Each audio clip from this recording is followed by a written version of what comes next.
Hey everybody, Aaron Rift here from NoDQ.com. I am being joined by good old JM Jeff Meacham. Sad video that we're doing here today. We have not one but three wrestling deaths to report and discuss today.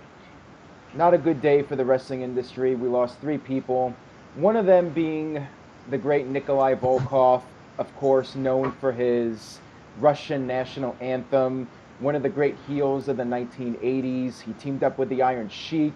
They were part of the early WrestleManias. He was 70 years old. Apparently, he was hospitalized several days ago for dehydration, and he was also dealing with some other health issues. Jeff, your thoughts on the passing of Nikolai Volkoff? Well, Aaron, Nikolai is hard for me on a personal level because not only did I get to see him inducted into the Hall of Fame in 2005, I was part of that ceremony. Stagger Lee was there with me the night that Hogan got inducted, and we saw essentially the WrestleMania 1 class got inducted that night. And it was cool to see Nikolai get his nod. JR inducted him, of course, and he announced his candidacy for I believe it was for the congressman in that area at the time he was running for, and I don't know if he got it or not. But I actually got to meet Nikolai subsequently. I forget. I can't tell you what year it was. It's kind of all fogged in my head at this point. But he was a very nice man, very respectful, very humble. It shows that a upbringing of a different nature can change somebody, because Nikolai, JR said in his own induction, he came from a communist country and fled to America to seek opportunity. Nikolai is the great American dream story. We talk about Dusty Rhodes being the American dream, but actually Nikolai Volkoff is true American dream. An immigrant coming over from another country, seeking fame and fortune, and seeking a safe haven from a horrible place, and he got it, and he became one half of the World Tag Team Champions with the Iron Sheik at WrestleMania. Ended up main eventing with Bruno Sammartino many times in the Garden in the 70s before he became Nikolai Volkoff. It's a great story. It's a sad ending, but at least he got to live a decent full life, and he got to experience things that people from his part of the world would probably never have seen had he not done what he did. Absolutely. I've heard nothing but good things about him as a person, and as a heel, I think he was one of the all-time great foreign heel characters. I mean, back in the day when people would actually throw things and you would be on the verge of having a riot on your hands, I mean, he really got some strong heat from the fans. It is amazing how much Freddie Blassie, who was already, a beloved yet reviled heel, and the Iron Sheik, who, came in, just cruising for a bruise and just came in with instant heat because of his character. Nikolai not only he enhanced the Iron Sheik's gimmick with his own gimmick, and just really made them the most hated tag team. You talk about wanting Hulk Hogan to go against, the horrible foreign guys. Iron Sheik and Nikolai Volkoff are right there, 1 and 2.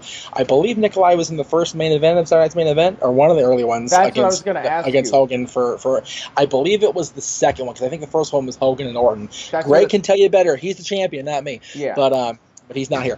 I know it was an early Saturday Night's Main Event. It was Hogan and Nikolai Volkoff in a flag match, and that was a really big deal Hogan dedicated the match to his mom. It was a really big, American moment that the great American hero defeated the evil Russian. So it was a cool moment.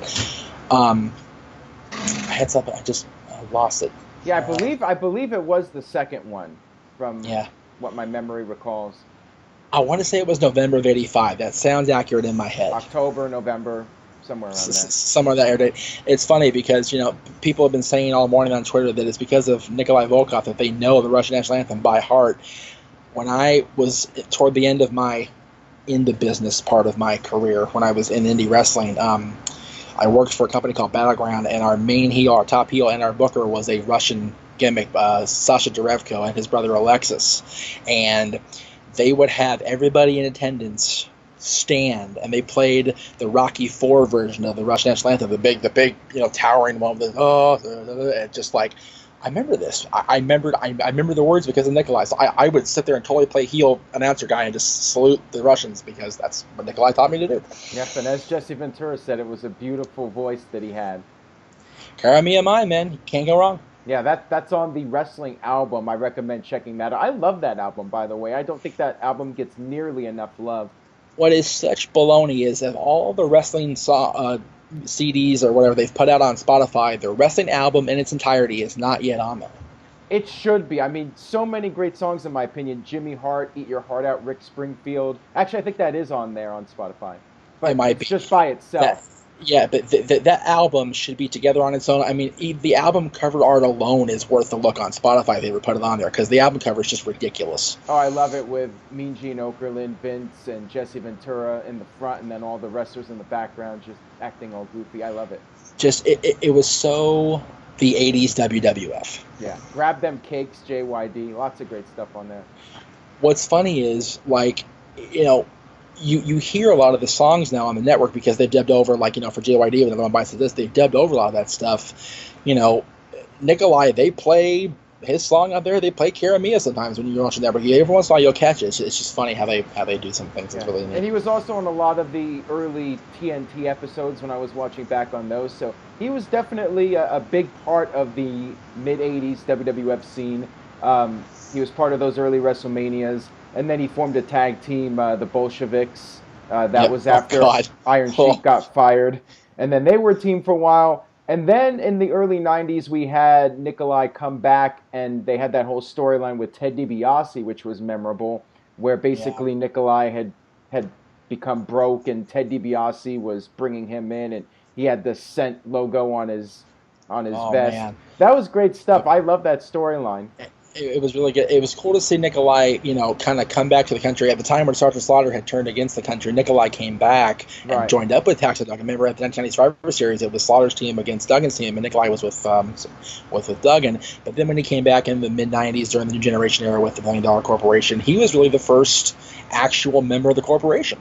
Yeah, very reluctantly because he had no other choice. But another great Ted DiBiase storyline, that with Nikolai Volkoff, and then as you mentioned, it was nice that he actually got a chance to go babyface and redeem himself and all that. Although some people say, you know, people should stick with one character and not go face. I mean, I've seen mixed opinions on that. Well, but I think with Nikolai at the time that he turned, he had made it very clear, you know, in interviews, you know, because they were starting to break away from kayfabe in the business even early on in the 90s. You know, he was telling people he hated the communist country he came from. So to have him join the American Axis and Duggan, you know, as communism was falling in the Soviet Union and the Soviet Union was dissolving altogether, it kind of seemed a natural fit to have Sergeant Slaughter, who was going to be bad anyway. They had to have somebody to pair with Slaughter, and if Duggan couldn't be there, they could have Nikolai. Exactly.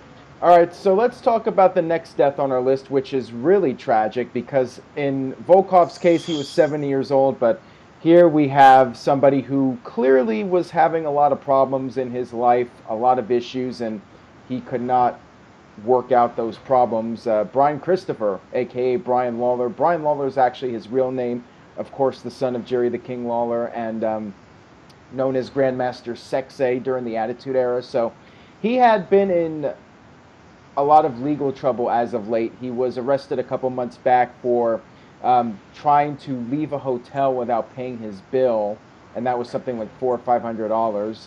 And then about 3 or 4 weeks ago, he was arrested again for a DUI, and I believe he was still in jail when he decided to hang himself. And they took him to the hospital, and according to several reports, it has been confirmed that he passed away from his injuries, and just a very sad story. Jeff, your reaction to this?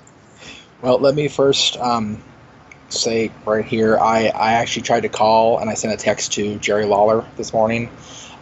His mailbox is full, needless to say, so I couldn't leave a voicemail, but I did shoot him a text, and hopefully he will be able to respond. I'm not expecting a response anytime in the next little while because he's got a lot to handle, obviously, but it's one of those things where I remember reading about Brian Christopher in PWI before PWI became a website URL. Bears Illustrated covered the USWA when Jerry was the king of Memphis, no question about that. And Brian Christopher was right there.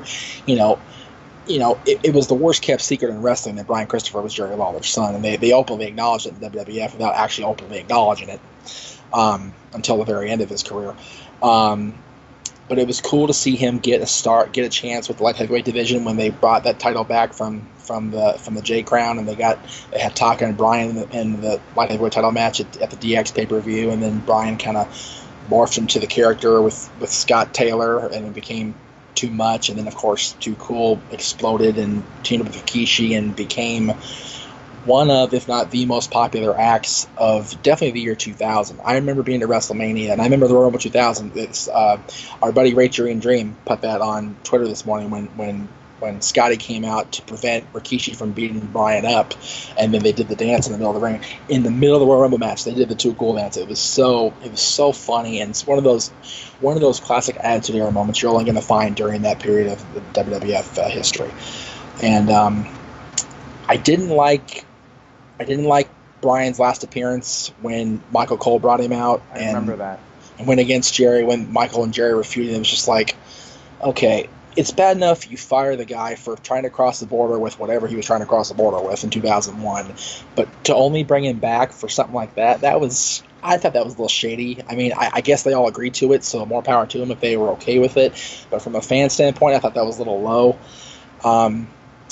It's one of those things where something happens to any individual in life, and it kind of sends them on the path of more resistance. And Bryan getting fired from the WWF in 2001 after that arrest, trying to cross the border. I believe he had illegal substances when he was trying to cross the border from the U.S. into Canada or vice versa, whatever it was. Yeah, it was in Canada. Something. Yeah, I don't know the exact substance, but yeah, he was either trying to go into Canada or coming back from Canada, whatever it was. And his mainstream career has not been the same since. Right. And there's definitely been drug problems. There's definitely been a lot of things, and my father, who's sitting in the next room right now, and I think about Jerry. That is a permanent solution to a temporary problem. Who knows what was going on in his personal life? I mean, obviously he had problems going back to, like you said, 2000, 2001, but he definitely had a very good run during the Attitude Era. I remember the match that he had where it was Too Cool, The Rock, and Cactus Jack against Triple H. I think it was the Radicals. Yeah, DX and the Radicals. That 10-man tag team match, one of my all-time favorite matches in Raw history. And yeah, Too Cool was red hot during that period. They had a really good run there for a while.